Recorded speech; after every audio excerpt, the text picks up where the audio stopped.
भविष्य का वो समय जहाँ एक अनजानी बीमारी की वजह से लोग मरने लगे थे। आतंक इतना बढ़ गया कि मॉडर्न इंसानों को वापस से आदिवासियों में कन्वर्ट होना पड़ा और अब सामना करना पड़ेगा इतनी खतरनाक क्रिएचर्स का। इस रोमांचक कहानी की शुरुआत होती है एक अनजान वायरस के बारे में बताते हुए जो इंसानों को अंदर से म्यूटेट कर देता था। जब भविष्य में इस बीमारी के बारे में पता चला तो वैज्ञानिक इसे ठीक करने की कोशिश करते हैं, लेकिन इसका असर इतना खतरनाक था कि सभी लोग म्यूटेट होने लगे। सबसे डरावनी बात ये होती है कि इन्फेक्टेड आदमी का अगर इलाज नहीं किया गया तो वो एट द एंड जाकर क्रिएचर में कन्वर्ट हो जाता है। और यही रीजन है कि आसपास के हर एक जगहों पर खतरनाक जानवर मौजूद हैं। यानी वो सब एक समय पर इंसान ही हुआ करते थे। बाकी सारे लोग जो कि बचे हुए हैं वो कैसे भी करके फॉरेस्ट के अंदर कबीले बनाते और अपना सर्वाइवल करते। अब हमें वैसे ही एक कबीला दिखाया गया जिसके लीडर का नाम ऑलेन होता है। ऑलेन एक बहुत ही अच्छा लीडर था और अपने लोगों के बारे में सोचता। ऑलेन का एक बेटा होता है जिसका नाम सेथ था। सेथ के अंदर अपकमिंग लीडर बनने की सारी क्वालिटी मौजूद थी और ऑलेन भी यही चाहता था कि उसके जाने के बाद उसका बेटा कबीला संभाले। पर यहाँ सेथ काफी परेशान होता है क्योंकि कुछ दिनों से उनके कबीले वालों को कुछ भी खाने के लिए नहीं मिला। ना तो उन्होंने कुछ शिकार किया है और ना ही मीट का एक टुकड़ा भी खाया है। तब से वो पेड़ पौधों को ही खाकर जिंदा है। तो सेथ यहाँ पर सोच लेता है कि आज वो शिकार करके रहेगा। अब इस पूरे फॉरेस्ट में हर एक जगह पर लिमिट सेट करके रखी गई थी, यानी उस लिमिट के बाहर किसी को भी जाने की परमिशन नहीं है। अब लिमिट क्रॉस करने पर कौन सा खतरा मौजूद है ये तो थोड़ी देर में रिवील होगा। पर यहाँ सेथ अपने कुछ साथियों के साथ फॉरेस्ट में चला गया ताकि शिकार कर सके। उसे ये बात तो श्योर हो गई थी कि कबीले के आसपास कोई भी जानवर ही नहीं है। अगर जानवर नहीं है तो वो शिकार किसका करेंगे? कबीले के लोगों को अगर खाना नहीं मिला तो वो वैसे ही मर जाएंगे। इसीलिए तब जाकर सेथ ने डिसाइड किया कि वो फॉरेस्ट में बनाए गए लिमिट को क्रॉस करेगा और फिर वहां जाकर शिकार करेगा। पर जब सेथ अपने साथियों के साथ आगे बढ़ रहा होता है उस लिमिटेशन को क्रॉस करने के लिए, तभी उस जगह पर उसके फादर ऑलेन आ जाते हैं। ऑलेन अपने बेटे सेथ को बहुत डांट रहे थे क्योंकि वहां पे बाहर जाना मतलब रूल्स को ब्रेक करना होगा। पर सेथ बार बार समझाता है कि ये सिर्फ शिकार करने के लिए, अगर हम कुछ खाएंगे नहीं तो जिंदा कैसे रहेंगे। उस फादर एंड सन के बीच में बहुत ज्यादा डिस्कशन होती है इस बात पर, लेकिन सेथ यहाँ पर बहुत जिद्दी होता है। उसे अपना काम निकलवाना बहुत अच्छी तरीके से आता था। अब अपने फादर के मना करने के बावजूद भी सेथ आगे बढ़ता चला गया। अचानक उसे झाड़ियों के पीछे से कुछ आवाज सुनाई देती है तो वो वहां चला जाता है। बाद में पता चला कि ये कोई जानवर नहीं बल्कि उनके ही ग्रुप का एक साथी था जिसका नाम कैलब होता है। पूछने पर पता चला कि कैलब भी उनकी ही तरह शिकार पर ध्यान दे रहा है। उसे भी अपने कबीले वालों की बहुत ज्यादा चिंता है। तो इस वजह से सेथ और कैलब एक साथ हो जाते हैं और साथ में ही शिकार करते हैं। उनकी टीम के हर एक मेंबर चारों तरफ फैल गए थे और अगर कोई भी जानवर दिखाई दिया तो वो सिग्नल देंगे। देखते ही देखते जब वो सब आगे बढ़े तभी एक बहुत ही बड़ा क्रिएचर उनके सामने आ चुका था। ये क्रिएचर पूरी तरीके से म्यूटेटेड होता है और उसका साइज तो काफी बड़ा था। इनके नाखून और दांत इतने बड़े होते हैं कि किसी भी इंसान को दो टुकड़े कर दे। फिर भी यहाँ पर सेथ, कैलब और उसके कई सारे साथी उससे लड़ने में बिजी हो जाते हैं। कई आदिवासी तो पीछे भी हट गए क्योंकि वो अपनी जान गंवाना नहीं चाहते थे। तो अब देखा जाए तो मेन दो ही मेंबर्स है जो उस बड़े से क्रिएचर से फाइट कर रहे हैं, यानी कि सेथ और कैलब। कई देर तक उस पर हमला करने के बावजूद भी जब कुछ नहीं होता तो कैलब और सेथ एक प्लान बनाते हैं। कैलब ने तो सेथ को इशारा किया कि वो उसका ध्यान भटकाकर उसके पैर बांध देगा और तब सेथ एक अच्छा मौका देखकर उसे मार सकता है। उन दोनों का कोऑर्डिनेशन बहुत अच्छा था और कैलब ने जैसा बोला वो वैसा ही करता है। जल्द से जल्द वो उसके पैर को पकड़कर पेड़ से बांध देता है ताकि क्रिएचर का ध्यान भटके और वो एक ही जगह पर रुके रहे। और अब शायद जो एक अच्छा मौका ढूंढ रहा था उसे वो मिल जाता है और तुरंत ही उसने अपना नुकीला भाला उस क्रिएचर के गले में डाल दिया। नाजुक जगहों पर मल्टीपल वार करने के बाद आखिरकार वो क्रिएचर नीचे गिर जाता है। यानी उन दोनों के कोऑर्डिनेशन ने एक बहुत ही बड़े क्रिएचर को मार दिया और इतना सारा मीट उनके कबीले के लिए कई दिनों का काम चला देगा।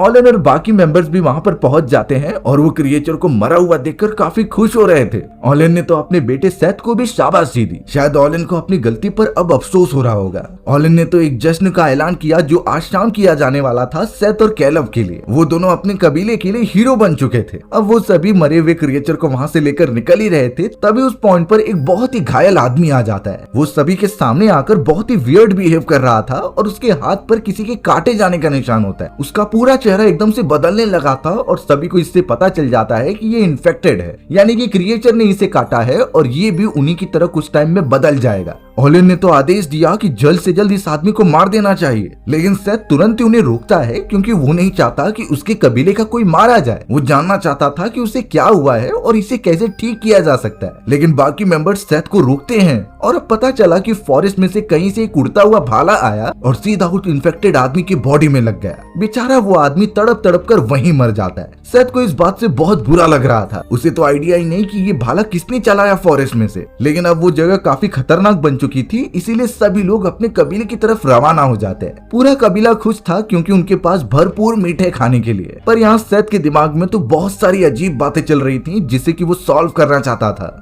अब यहाँ सारे मेंबर्स जब कबीले में पहुंच गए थे तो एक और टेंशन काफी बढ़ने लगी थी। ये होती है उन सारी म्यूटेटेड इंसानों की जो वायरस की वजह से इन्फेक्ट हो गए हैं और अब वो दूसरे कबीलों पर अटैक करके उन्हें भी कन्वर्ट करते हैं अपने ही जैसे में। इस वजह से ऑलिन और उसके कई सारे बूढ़े साथी यही सोच रहे थे कि वो क्या करें। उनके हर एक लोगों की हिफाजत करना उनका फर्ज बनता है, लेकिन यहाँ उनकी टेक्निक्स बहुत ही ज्यादा पुरानी है और वो यही सोचते हैं कि वो यहाँ पर रहकर कैसे भी बचते रहे। लेकिन वही दूसरी तरफ सेथ का मानना ये था कि उन्हें ये जगह छोड़ देनी चाहिए क्योंकि हाल ही में इस जगह पर सबसे ज्यादा म्यूटेटेड इंसानों को देखा गया है। अगर वो यहाँ से निकलकर कोई अच्छी जगह ढूंढ लिए तो शायद हो सकता है कि उनमें से कोई न मारा जाए। पर यहाँ ऑलिन और उसके बाकी साथी कहने लगे कि ऐसा नहीं हो सकता। उन्होंने इस जगह पर कई साल बिताए हैं और ये जगह उनके लिए लकी साबित हुई है। उन्हें कभी भी खाने पीने की कमी नहीं हुई और उन बूढ़े बुजुर्गों का मानना था कि ये जगह हमें प्रोटेक्ट भी करती है। सेथ तो इन अंधविश्वास वाली चीजों पर बिल्कुल भरोसा ही नहीं करता और अब तो कैलब भी सेथ का ही साथ देता है। कैलब वहाँ पर आकर उन्हें बताने लगा कि मेरे फादर ने सिंपली इतना बताया था कि जिस जगह पर इंसान की प्रजाति रहेगी वही उनका घर होता है। एक जगह पर रुकना ऑब्वियसली बहुत खतरनाक हो सकता था। यहाँ कैलब सही बात तो कर रहा होता है लेकिन बाकी सब उसे गलत ठहरा देते हैं। ऑलिन और सारे बूढ़े साथी तो कैलब को ही कोसने लगे कि उसके फादर तो जिंदा बचे ही नहीं, फिर उनकी बेकार सी बातें हम क्यों फॉलो करें। कैलब इन बातों से बहुत उदास हो जाता है और सीधा वहाँ से गुस्से में चला जाता है। दरअसल सच्चाई वाली बात ये थी कि कई साल पहले कैलब के फादर भी एक बहुत अच्छे सिपाही हुआ करते थे और कहीं न कहीं उन्हें लगता था कि जैसे हमारे कबीले हैं वैसे इस पृथ्वी पर कई सारे और कबीले हो सकते हैं। तो अब उसके फादर उन कबीलों को ढूंढना चाहते थे। एक दिन वो अपने इसी सफर पर निकल पड़े लेकिन वापस लौटकर कभी नहीं आए। बाकी मेंबर्स को लगता है कि कैलब के फादर उस फॉरेस्ट में जाकर मारे गए, पर कैलब ने इस चीज पर भरोसा नहीं किया और उसे लगता है कि अभी भी उसके फादर जिंदा हैं। अब यहाँ खुद के ही कबीले में इतना बिट्रेल झेलने के बाद कैलब ने डिसाइड किया कि वो अपने फादर को ढूंढेगा और अलग अलग कबीलों से संबंध बनाएगा। कैलब बेचारा अकेला रहता था, उसे रोकने वाला कोई भी नहीं था, इसलिए अब वो अपने सारे सामान लेकर फॉरेस्ट के अंदर जाने लगता है। खैर ये उसकी जिद थी या फिर एक अटूट डिसीजन, ये सब तो बाद में पता चलेगा। लेकिन जैसे ही वो थोड़ा और अंदर जाता है तभी उसे म्यूटेटेड लोगों का एक ग्रुप दिखाया गया। ये ग्रुप सीधा उसके ही कबीले की तरफ बढ़ रहा था। कैलब कैसे भी करके झाड़ियों के पीछे जाकर छुप जाता है ताकि उनकी नजर में ना आए। पर यहाँ जब कैलब को पता चला कि ये उसके कबीले पर अटैक करने जा रहे हैं तो वो दूसरे वाले रास्ते से जल्दी पहुंच जाता है। उसने सारे मेंबर्स को बता दिया कि कई सारे म्यूटेटेड लोगों की टीम यहाँ पर अटैक करने आ रही है, जिस वजह से सभी एकदम चौकन्ने हो गए और अलग अलग जगह पर जाकर छुप गए। देखते ही देखते वहाँ पर म्यूटेटेड लोगों की सेना आ जाती है और सब पर अटैक करने लगती है। पर अच्छी बात हुई कि कबीले के लोग कैलब की वजह से पहले से ही तैयार होते हैं। उन्होंने अपने हथियार निकाले और पलटवार करने चले गए उन म्यूटेटेड लोगों के ऊपर। उन सभी को यही एक प्रिकॉशन रखनी थी कि कहीं वो म्यूटेटेड लोग उन्हें काट न ले। ऐसा होगा तो उन्हें भी मारना पड़ेगा क्योंकि इवेंचुअली वो भी उनकी तरह ही बन जाएंगे। जैसे तैसे वहाँ पर लड़ाई स्टार्ट होती है और कई सारे लोग मारे जाने लगे थे। अब यहाँ सारे मेंबर्स तो बहुत बहादुरी से लड़ रहे थे लेकिन उनकी संख्या कम थी और म्यूटेटेड लोग बहुत ज्यादा होते हैं। यही रीजन था कि अब तक उनके कई मेंबर्स मारे गए। यहाँ ऑलिन एज ए लीडर ये चीजें देख नहीं सकता था, इसीलिए उसने अपने सारे मेंबर्स को गुफा में जाकर उसका दरवाजा बंद करने के लिए कह दिया। बाकी सब उसकी मदद करना चाहते थे लेकिन ऑलिन कहता है कि ये मेरा आदेश है। तो अब जल्द से जल्द बाकी सारे मेंबर्स को उस गुफा में लेकर जाने लगे और बड़ा सा पत्थर लगाकर उसे बंद करने लगते हैं। ये पता चला कि उनका लीडर ऑलिन वहीं पर मौजूद है और वो म्यूटेटेड लोगों से फाइट कर रहा है अकेले। ये ऑब्वियस बात थी कि ऑलिन अब जिंदा नहीं बचने वाला क्योंकि कई म्यूटेटेड लोगों ने उसे काट भी लिया है। फिर भी वो अपने लोगों के लिए फाइट करता रहता है। पर एक मोमेंट ऐसा आया जब कई म्यूटेटेड लोग उसके ऊपर कूद पड़ते हैं और उसे बुरी तरीके से मार देते हैं। बेचारे ऑलिन ने अपने लोगों की जान बचाने के लिए खुद कुर्बानी दे दी। यहाँ गुफा के अंदर बाकी सारे लोग एकदम सुरक्षित रहते हैं, पर सेथ, उसकी वाइफ डेसी और कैलब अभी भी उनसे लड़ रहे थे। म्यूटेटेड लोगों की संख्या तो कम होने का नाम ही नहीं ले रही थी। अब यहाँ उनके द्वारा ओवर पावर होने के कारण सेथ, डेसी और कैलब एक पत्थर के पीछे जाकर छुप जाते हैं। उनके पास कोई भी प्लान रेडी नहीं था जिसे वो एग्जीक्यूट करके उनके ऊपर जीत हासिल कर सके। चारों तरफ उन म्यूटेटेड लोगों लोगों का आतंक फैल चुका था। तब जाकर सेथ अपनी वाइफ डेसी और कैलब को बताता है कि एक प्लान उसके पास है, यानी कि सबसे पहले इन म्यूटेटेड लोगों को उनके कबीले से दूर लेकर जाना होगा और ये काम सेथ खुद करने के लिए कहता है, यानी वो उनका ध्यान भटकाते हुए दूर भागेगा और उसके बाद डेसी और कैलब उन म्यूटेटेड लोगों के पीछे आकर उन्हें मार देंगे। खैर ये प्लान सेथ को सिंपल तो लग रहा था, लेकिन उसे एग्जीक्यूट करना उतना ही मुश्किल होता है। कैलब ने साफ कह दिया कि ये बहुत ही खतरनाक है और इसमें बहुत ज्यादा चांसेस है कि तुम मर जाओगे। उन म्यूटेटेड लोगों की संख्या बहुत ज्यादा है जिसके सामने हम टिक नहीं सकते। डेसी को भी ये प्लान ठीक नहीं लग रहा था, इसीलिए वो अपने हस्बैंड सेथ को समझाती है कि हमें किसी और की मदद लेनी चाहिए। सेथ को नहीं अच्छा लग रहा था कि ये सब उसके प्लान के अकॉर्डिंग नहीं चल रहे, लेकिन अब डेसी और कैलब सेथ को जबरदस्ती लेकर फॉरेस्ट के दूसरी तरफ जाने लगे। अब आगे बढ़ने के बाद उन्हें एक छोटा सा तालाब मिला जहाँ वो रुककर पानी पीने लग जाते, लेकिन उस मोमेंट पर हमें दिखाया गया कि कोई उन लोगों के ऊपर नजर रख रहा है। वो पेड़ के ऊपर मौजूद एक आदमी था जिसका नाम एरन होता है और हमें एक बात पता चली कि उस म्यूटेटेड आदमी को फॉरेस्ट में से जिस भाले ने हमला किया था वो कोई और नहीं बल्कि एरन ही होता है। यानी एरन को अच्छी तरीके से पता है कि कैसे म्यूटेटेड को मारना है। वो तो उन तीनों के ऊपर नजर रखते जा रहा था। अब यहाँ पानी पीते दौरान सेथ को कैलब के पास से एक किताब मिलती है। वो तुरंत ही उसे लेकर डेसी को दिखाने लगा कि ये किस टाइप की किताब है। तब कैलब बताता है कि ये किताब मेरे फादर की थी, उन्होंने इससे कई सारी मुझे भाषाएं बोलना सिखाई जो मुझे अच्छे से आती हैं। एक तरीके से ये कैलब के लिए उसके फादर की निशानी है। सेथ और डेसी भी इस बात को समझ पा रहे थे, लेकिन अब अचानक झाड़ियों में से कुछ आवाज आने लगी। वो जब ध्यान से साइड में देखते हैं तो पता चला कई सारे म्यूटेटेड लोग यहाँ घूम रहे हैं, यानी इस जगह पर रुकना खतरे से खाली नहीं हो सकता। इसलिए अब वो तीनों वहाँ से भागने लगे थे। ये पता चला कि उन्हीं में से एक म्यूटेंट ने उन्हें देख लिया है जो कि सीधा उनके पीछे आ रहा है, यानी रुक बिल्कुल नहीं सकते। प्रॉब्लम ये हो जाती है कि भागते दौरान डेसी नीचे गिर गई। अब डेसी को वो सब अकेला तो नहीं छोड़ सकते थे, इसलिए कैलब उसकी मदद करने आता है, लेकिन अगले ही मोमेंट में पता चला कि एक म्यूटेटेड आदमी कैलब के ऊपर टूट पड़ा है। वो तो उसे काटने और इन्फेक्ट करने की कोशिश कर रहा था। अब यहाँ कैलब जब अपना बचाव कर रहा होता है तो वो पूरी तरीके से दंग रह गया उस म्यूटेटेड आदमी को देखकर। पता चला कि वो कोई और नहीं बल्कि कैलब के फादर हैं, जो ऑब्वियसली इन्फेक्ट होकर म्यूटेंट बन गए हैं। यहाँ कैलब जानबूझकर अपने फादर के ऊपर हमला नहीं कर रहा था, पर वो भूल चुका है कि वो उसके अब फादर नहीं रहे, वो तो एक म्यूटेंट है जो किसी भी इंसान को जिंदा नहीं छोड़ता। अगले ही मोमेंट में एक नुकीला हथियार फॉरेस्ट में से उड़ते हुए आता है और उस म्यूटेंट के बॉडी पर लगता है। म्यूटेंट वहीं पर गिर गया और बेहोश हो गया। ये काम उसी एरन नाम के आदमी ने किया था जो अब धीरे धीरे सामने आता है। एरन जानता था कि वो आदमी कैलब का फादर है, लेकिन अभी वो इन्फेक्टेड है और उसे कुछ याद नहीं है। इसलिए एरन कैलब को समझाता है कि वो तुम्हारे फादर नहीं बल्कि एक सिर्फ म्यूटेंट है, तो तुम दिमाग से काम लो और अपनी जान बचाओ। एरन ने अपने बारे में सब कुछ समझाया और इस वायरस के बारे में भी कुछ इन्फॉर्मेशन दी। एरन कहता है कि अगर किसी को इन्फेक्शन हो जाए तो सबसे पहले उसके नाक से खून निकलेगा। देखकर यही लग रहा था कि सेथ, डेसी और कैलब बिल्कुल भी इन्फेक्टेड नहीं है, पर एरन ने इसका एक और जवाब दिया कि ये वायरस थोड़ा लेट काम करता है। सिर्फ म्यूटेड इंसान तुम्हें काट ले इससे ही नहीं, बल्कि उस म्यूटेड इंसान के आसपास सांस लेने या फिर उसे अच्छी तरीके से टच करने पर भी वो वायरस तुम में ट्रांसफर हो सकता था। जिसका मतलब साफ है कि कितने लोग इन्फेक्टेड हैं पता नहीं, वो कुछ समय बाद रिवील होगा। एरन तो यहाँ कैलब से कहता है कि मैं तुम्हारे फादर को जानता था, वो उसके बहुत ही अच्छे दोस्त हुआ करते थे, लेकिन इन्फेक्टेड होने के कारण वो म्यूटेंट में कन्वर्ट हो गए। कैलब यहाँ काफी उदास हो गया था क्योंकि अब तक उसे लग रहा था कि उसके फादर जिंदा हैं, लेकिन अब वो म्यूटेंट में कन्वर्ट हो चुके हैं। एरन ने यहाँ पर एक और इम्पोर्टेंट बात बताई कि कैलब के फादर ने एक एंटीडोट बनाया था। ये एक ऐसा एंटीडोट था जिस पर वायरस का बिल्कुल भी असर नहीं होता, यानी कि अगर कोई इंसान अपने बॉडी में वो एंटीडोट डाल ले तो चाहे म्यूटेटेड इंसान उसे काट भी ले तभी भी उसे कुछ होगा नहीं। लेकिन उस समय प्रॉब्लम की बात ये हो गई कि जब कैलब के फादर ने ये एंटीडोट बनाया तो शहर में रहने वाला एक इंसान उसे चुरा कर लेकर चला गया। अब कैलब के फादर के अलावा कोई और उसे बना नहीं सकता था, जिस वजह से कुछ ऐसे शहर के लोग हैं जो कि इस पूरे वायरस से इम्यून है। तो हमें किसी भी हालत में जाकर उस एंटीडोट को ढूंढना होगा ताकि हम बाकी लोगों को बचा सके। फिलहाल तो ये पूरा मामला एकदम से कंफ्यूजिंग हो चुका था, इसीलिए एरन कहता है कि मैं पहले से इम्यून हूँ क्योंकि मैंने वो एंटीडोट डाल लिया था अपने बॉडी में। अब काफी देर हो चुकी थी, इसीलिए वो तीनों को अपने साथ अपने घर पर लेकर जाता है। एरन का घर काफी ज्यादा अंदर की तरफ था, वो भी चारों तरफ तालाब के एकदम बीचों बीच। ये इसलिए क्योंकि वो सारे म्यूटेंट्स आदमी पानी से बहुत ज्यादा डरते हैं। अंदर आने पर एरन की वाइफ काफी डरने लगी कि ये सारे लोग इन्फेक्टेड तो नहीं है, लेकिन एरन समझाता है कि ऐसा कुछ भी नहीं है, ये भी हमारी तरह एक सर्वाइवर्स हैं। एरन और उसकी वाइफ उन तीनों को एक्सेप्ट करते हैं और उन्हें खाने पीने की चीजें देते हैं। अब बैठकर एरन वही समझा रहा था कि तुम तीनों को जाकर शहर में वो एंटीडोट लाना होगा, वही एक सॉल्यूशन है इस पूरे वायरस का।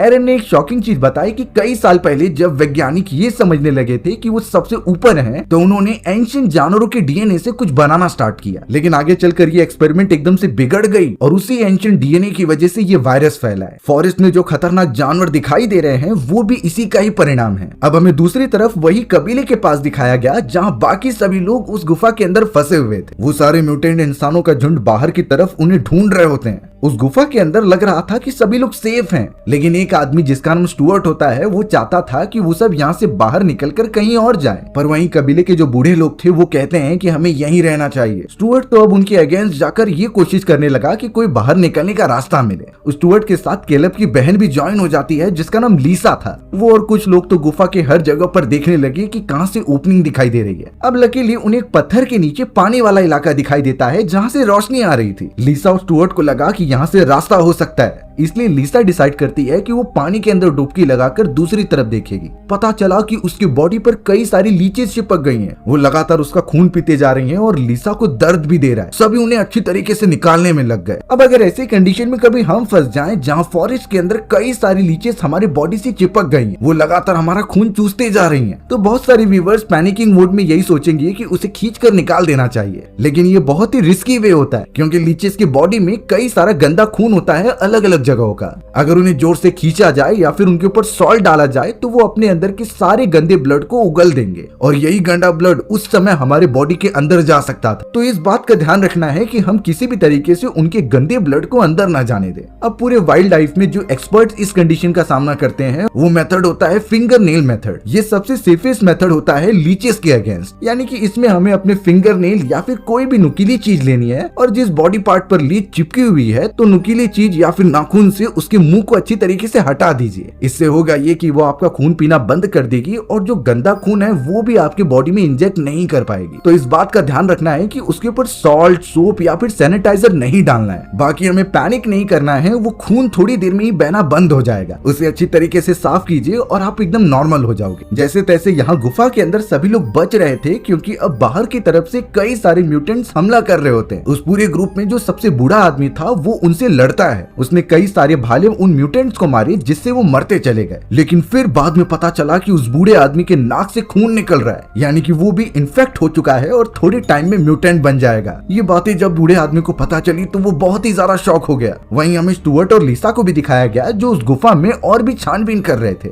लकीली उन्हें एक और ओपनिंग दिखाई देती है जो ऊपर की तरफ जा रही थी, यानी वो गुफा से बाहर निकलने का एक अच्छा रास्ता हो सकता है। वो तीनों काफी खुश हो गए और अब धीरे धीरे ऊपर की तरफ चढ़ने लगे थे। जैसे ही वो एकदम एंडिंग पर पहुंचते हैं तो पता चला कि वहाँ कई सारे म्यूटेंट्स पहले से ही मौजूद हैं और अब वो उन्हें देखकर अंदर की तरफ घुसने लगे थे। जैसे तैसे वो तीनों नीचे की तरफ आते हैं और पता चला कि उनका एक साथी का पैर टूट चुका है। ऊपर से कई सारे म्यूटेंट्स भी नीचे आने वाले थे, इसलिए स्टुअर्ट और लीसा का वो साथी उन्हें आगे बढ़ने के लिए कहता है और वो खुद यहाँ रहकर उनका मुकाबला करेगा। दोनों वहीं से भाग जाते हैं और अब वो म्यूटेंट्स उस घायल पड़े हुए आदमी को पकड़कर मारने लगे। बेचारा वो बच ही नहीं पाया। यहाँ स्टुअर्ट और लीसा जब बाकियों के पास आते हैं तो पता चला कि कई लोग इन्फेक्ट हो चुके हैं। वो सबसे बूढ़ा आदमी तो अब म्यूटेंट भी बनने लगा था, इसलिए वो रिक्वेस्ट करता है कि प्लीज तुम मुझे मार दो, बट ऐसा किसी को करने में हिम्मत नहीं थी। तब जाकर लीसा ने ये इनिशिएटिव लिया और एक भाला लेकर उस आदमी को मार दिया क्योंकि इसके अलावा कोई और रास्ता नहीं था। जो भी इन्फेक्ट होगा उसे मरना ही पड़ेगा। वहाँ दूसरी तरफ हमें सेथ के सभी साथी दिखाए जाते हैं जो कि शहर की तरफ निकल पड़े थे। उन्होंने एक राफ्ट बनाई जो कि पानी वाले रास्ते से आगे बढ़ रहे थे। थोड़ी देर तक ट्रेवल करने के बाद पता चला कि पहाड़ी के ऊपर कई म्यूटेंट्स उन पर हमला कर रहे हैं। वो बड़े बड़े पत्थर उनके ऊपर फेंक रहे थे, लेकिन जैसे तैसे सेथ के साथियों ने उसे पार किया और एक किनारे पर आ गए। वो एक बीहड़ वाला इलाका था और यहाँ से उन्हें पैदल ही रास्ता तय करना है। यहाँ एरन उन्हें बताने लगा कि इस जगह पर भी कई सर्वाइवर्स मौजूद हैं, तो उन्हें एक सिग्नल देना होगा ताकि वो जानकर यहाँ पर मदद करने चले आए। इसीलिए एरन एक ऊंचाई वाले स्ट्रक्चर पर चला गया ताकि वो आग जलाकर उन्हें सिग्नल दे। पर अचानक वो देखता है कि दूर से कई म्यूटेंट्स उन पर हमला करने आ रहे हैं। इसीलिए उसने सेथ और बाकियों को वहाँ से भागने के लिए कहा। एरन के पास बो एंड एरो मौजूद था, इसीलिए वो ऊपर से भी उन पर हमला करता है और नीचे आकर अपने साथियों को बचाता है। लेकिन उनकी क्वांटिटी इतनी ज्यादा थी कि एरन का पैर फिसला और वो पहाड़ी की एक दरार में गिरने लगा।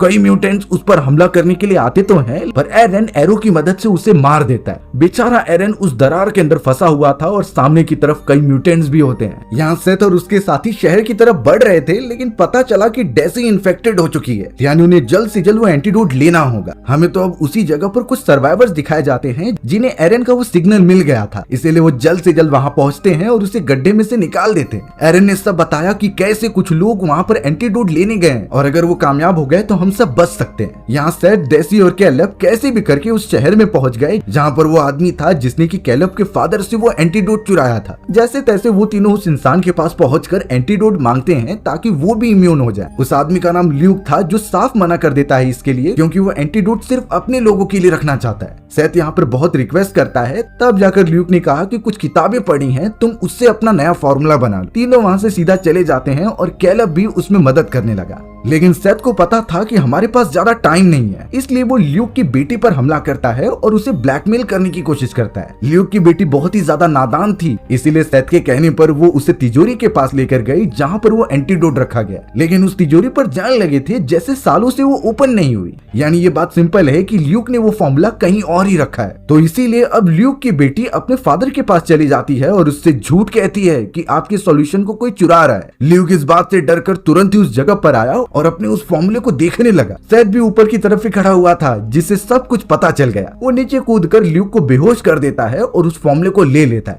सबसे पहले उसने वो फॉर्मूला खुद सूंघा ताकि वो इम्यून हो जाए, फिर जाकर इन्फेक्टेड हुई डेसी और कैलब को सूंघाया। कैलब की हालत बहुत खराब थी, लेकिन जैसे तैसे वो ठीक हो जाते हैं। अब उनके पास सॉल्यूशन था, तो वो तीनों वहां से भागने लगे अपने कबीले की तरफ। कई देर तक पहाड़ी वाले इलाके से क्रॉस करने के बाद अचानक उन्हें दूसरे पहाड़ पर जाना था। अचानक उन्हें एक बड़ी दरार दिखाई दी जिसकी दूसरी तरफ उन्हें पहुंचना था। अब वो तीनों जैसे तैसे रस्सी के ब्रिज से आगे बढ़ रहे थे, लेकिन फिर ल्यूक के कई सारे आदमी आ गए। उन्होंने तो जल्द से जल्द उन पर हमला करना स्टार्ट कर दिया। कैलब तो बहुत मुसीबत में पड़ जाता है और वो गिरने भी वाला था, लेकिन सेथ को पता है कि कैलब भी पढ़ा लिखा है और उसे आइडिया है कि उसके फादर के सॉल्यूशन को वो कैसे आगे बढ़ाए। इसीलिए सेथ डेसी और कैलब को आगे बढ़ाता है और खुद उनसे लड़ने लगता है। उसने कई लोगों को मार दिया और दूसरी तरफ पहुंचकर उस ब्रिज को ही काट दिया था, जिससे कि ल्यूक के कई सारे साथी नीचे गिर जाते हैं। पर ल्यूक ने गुस्से में तुरंत ही अपना क्रॉसबो निकाला और सेथ को शूट करने लगा। कई सारे एरो लगने के बाद सेथ बेचारा उतनी ऊंचाई से नीचे गिर जाता है, यानी कि अब वो मर चुका होगा। डेसी यहाँ पर रोती रही, लेकिन फिलहाल वो कैलब को लेकर अंदर आ जाती है। लकीली उन्हें एरन मिल गया और वो कैलब से एंटीडोट मांगता है,